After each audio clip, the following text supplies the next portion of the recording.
নমস্কার বন্ধুরা, আমি পাপিয়া আচার্যি, পাপিয়াস ডেইলি লাইফ থেকে।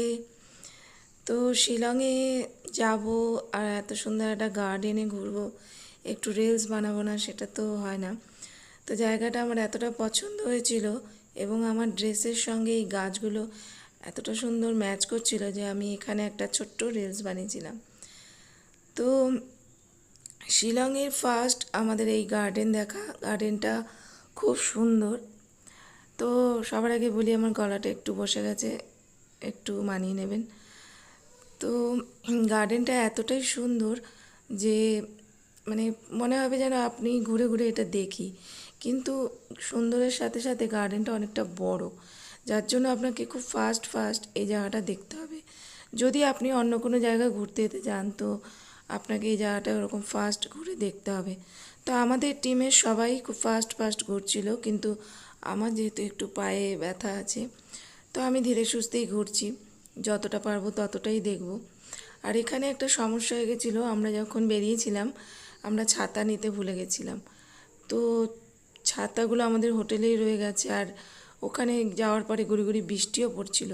তো সেই কারণেও আমাদের একটু তাড়াতাড়ি করে ঘুরতে হচ্ছিলো। আর আপনাদের তো আগেই বলেছি যে বেরোনোর গেটটাও এখানে বন্ধ করে দেওয়া হয়েছে।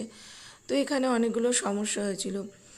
তো এদিকে আকাশে বেশ ভালোই মেঘ ছিল, সেই কারণে আমরা পার্কটা যতটা সম্ভব তাড়াতাড়ি ঘুরে নিলাম। আপনারা যারা শিলংয়ে যাবেন তারা এই পার্কটা অবশ্যই দেখবেন। পার্কটা কিন্তু খুব সুন্দর আর খুব পরিষ্কার পরিচ্ছন্ন, আর মাঝখানে যে ঝিলটা আছে তাতে কিন্তু অনেক মাছও আছে।